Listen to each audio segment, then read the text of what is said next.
Ayan na nga mga kabaktas, naghahanda tayo ng pang-almusal, pandesal lang at saka black coffee para sa ating jowawa. Ay, nilalagay natin sa lagayan yung pandesal at ating tanggalin sa papel na pinagbalutan niya.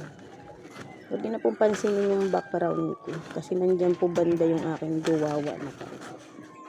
Bye-bye!